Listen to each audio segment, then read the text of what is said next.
He called her the woman who asked dangerous questions. She called him the man who never told the truth. And somewhere in between they fell.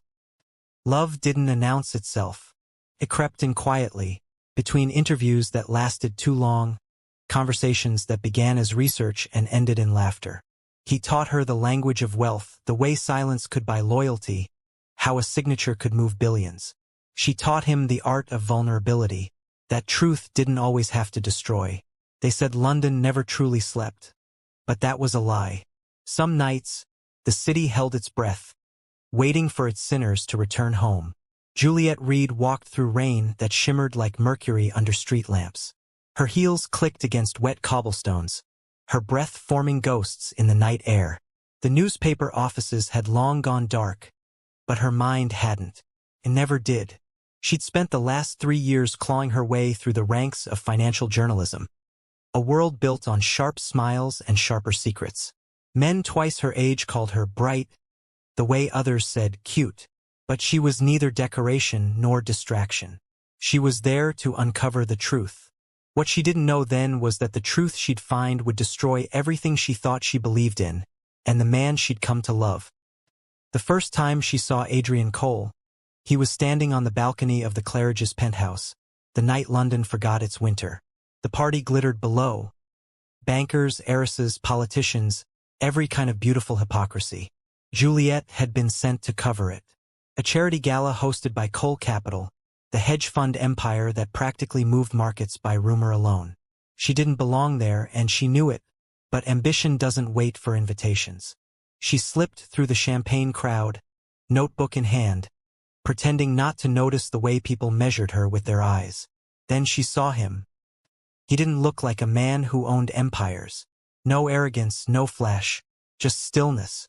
The kind of stillness that made you lean closer without knowing why. When their eyes met, the room seemed to lower its voice. He spoke first. "You're not drinking." She blinked, startled. "I'm working." "A journalist who doesn't drink? You'll never survive here." "I'm not here to survive. I'm here to write."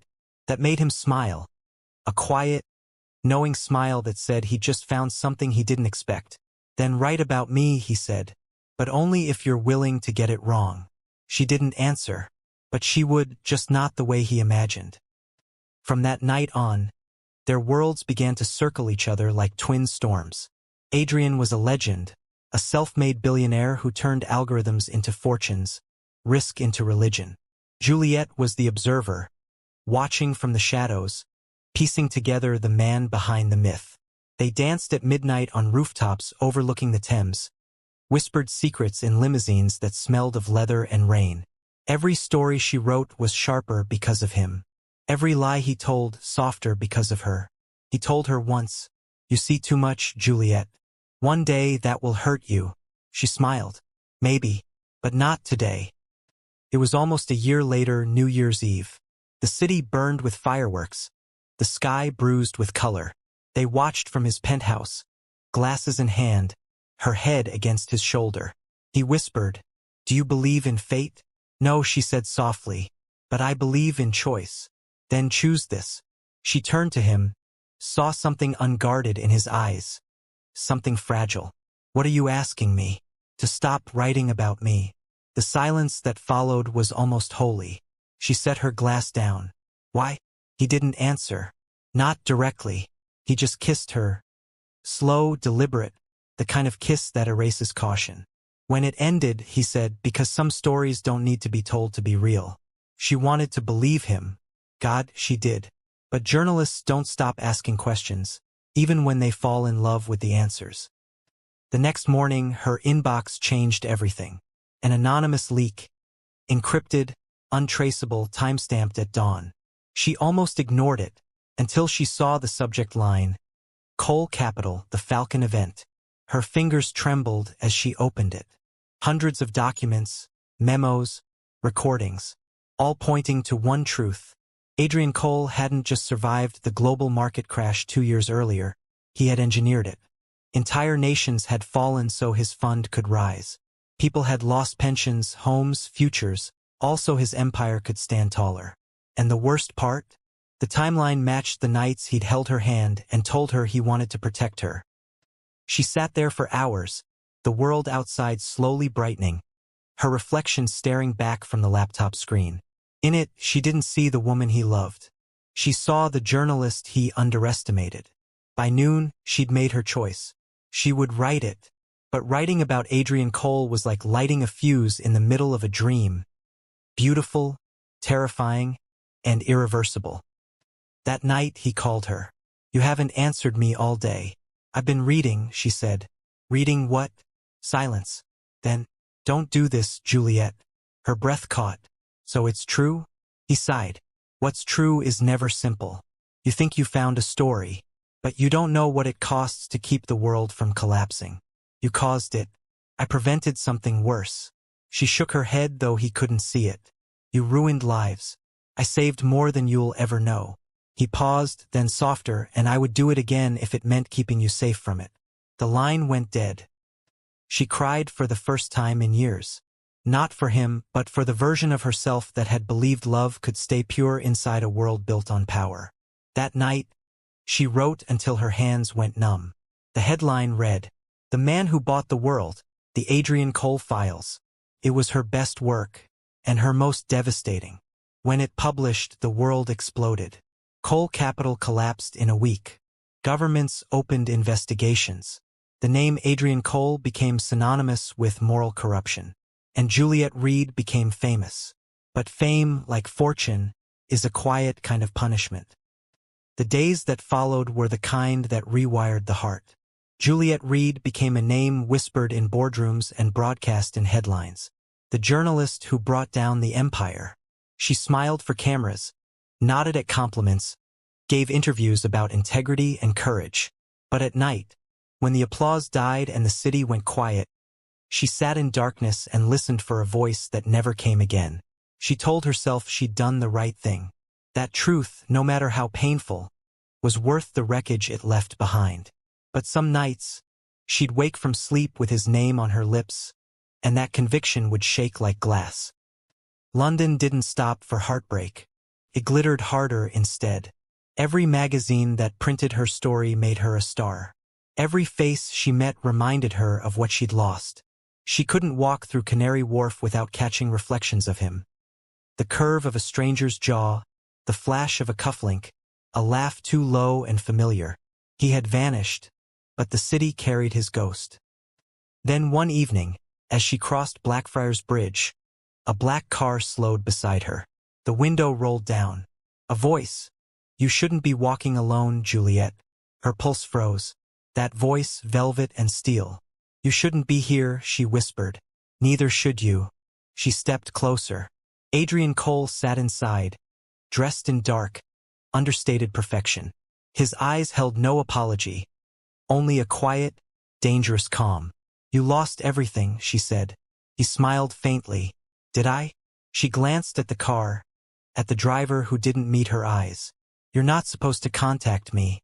You wrote my ending. Allow me at least one sentence more." She hesitated, then opened the door and slid inside. The city disappeared behind tinted glass. The ride was wordless. The hum of the engine filled the silence like an unspoken truth. When the car stopped, they were outside a small townhouse in Chelsea. Inside, everything was simple. No art, no excess, just quiet warmth and a faint scent of cedar. He poured 2 glasses of wine and handed her one. "You shouldn't have come back," she said. "I never left. You're being investigated. They won't find what isn't there.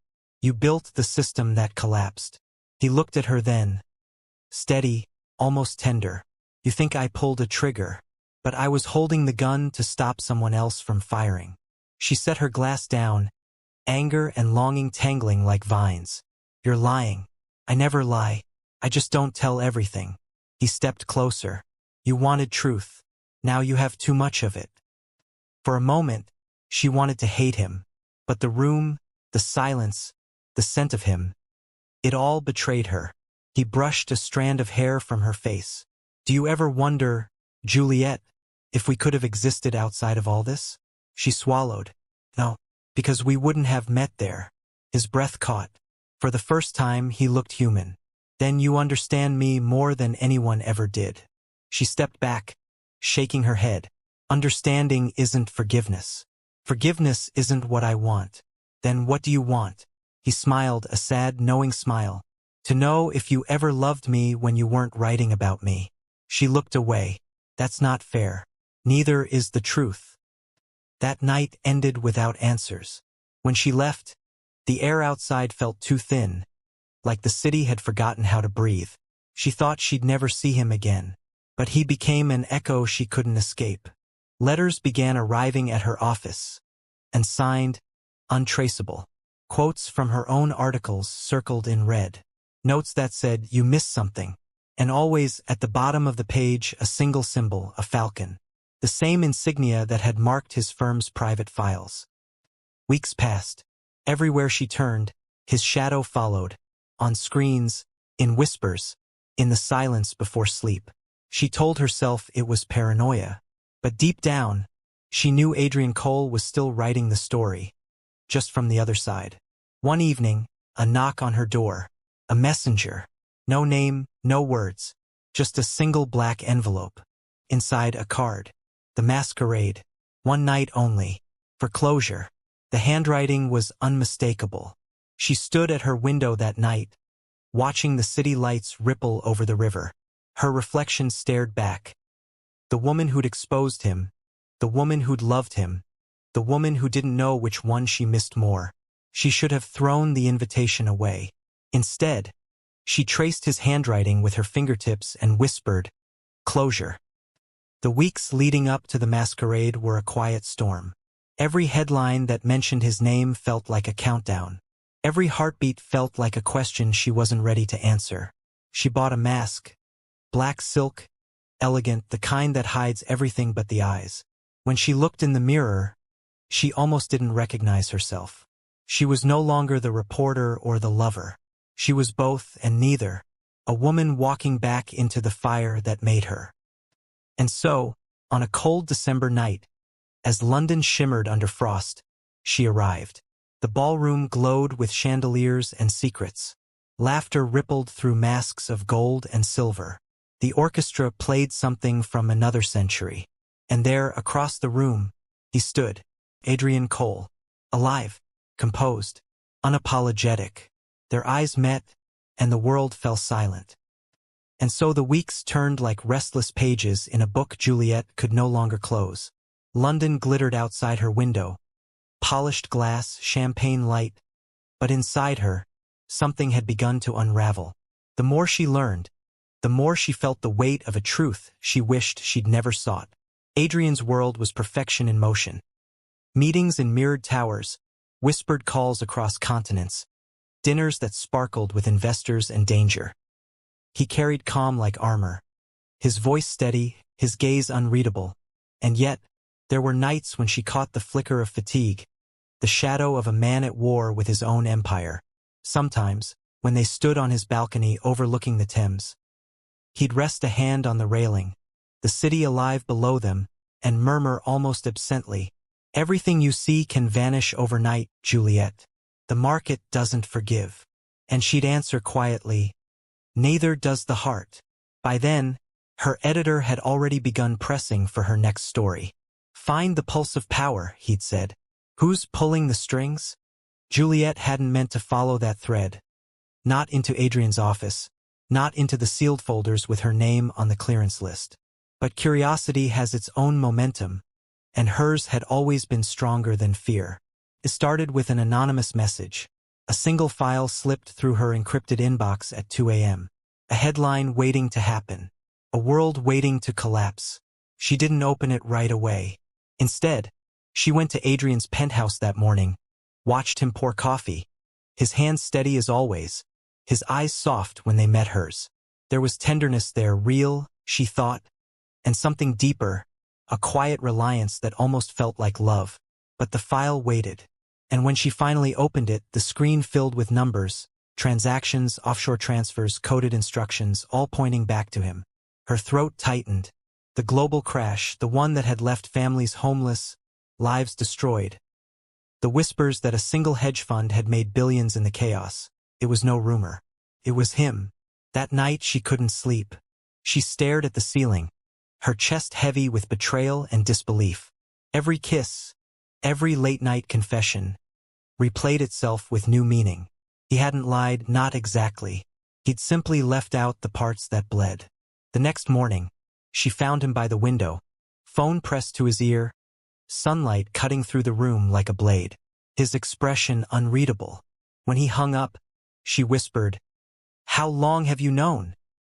He looked at her, long and quiet, then said, "Since the beginning. I built it to survive, not to destroy."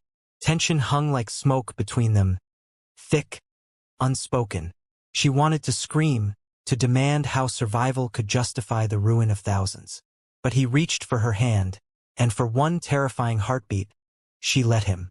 "Everything I've done," he said softly, "was to keep this world, our world, intact. You don't understand what happens when power collapses." Her fingers trembled in his. "Maybe not," she whispered. "But I know what happens when trust does." That was the beginning of the end, though neither would admit it yet. She started documenting quietly, recording small details, noting phone calls, saving screenshots. Guilt pressed on her like frost. Every time he looked at her, she flinched, afraid he could see the betrayal forming in her eyes. But love, once wounded, doesn't vanish. It transforms. It becomes something sharp, alive, half pain and half memory. And that's what bound them, not trust, but the ghost of what they once were. Then came New Year's Eve, the masquerade at the Royal Hall, all of London's elite draped in gold and deception. The air shimmered with champagne and secrets. Juliette wore black, elegant, simple, a shadow in silk. Adrian, in his mask of silver and restraint, moved through the crowd like a storm disguised as a man. Their eyes met across the room, and for a second, everything stilled. She thought, "This is the last time." He thought, "She knows." Music swelled. Violins, laughter, the glitter of false joy, and she stepped forward. One breath, one heartbeat. The speech began. The screens flickered. Her article, her evidence, her truth displayed for the world. Adrian's empire fell in silence first, then in thunder. The crowd turned, murmurs slicing through the music. He didn't move. He only looked at her, unmasked, unflinching. He walked to her, slow, deliberate, until the noise drowned itself in the distance. He leaned close, his whisper a quiet fire against her ear. "You'll regret betraying me more than you regret loving me." And then he smiled, a small, broken smile, as security moved in. After that night, the world knew her name. Juliette Reed, the journalist who brought down the Midnight Empire. Awards followed, headlines, interviews. But none of them filled the quiet ache that haunted her at dawn. Sometimes she'd wake and almost reach for him, for the warmth that wasn't there. And on New Year's, when fireworks painted the city gold again, she'd whisper his name under her breath, wondering if somewhere he was doing the same. Did I betray him, or myself? Because in the end, power fades, wealth dissolves, and truth, however bright, still burns those who carry it too close. And yet, somewhere in the ashes of empire and love, she found what she'd always wanted, proof that even the mighty can fall, and even the fallen can be loved. If you believe that love and truth can coexist, even when it hurts, like, share and subscribe for more stories like this.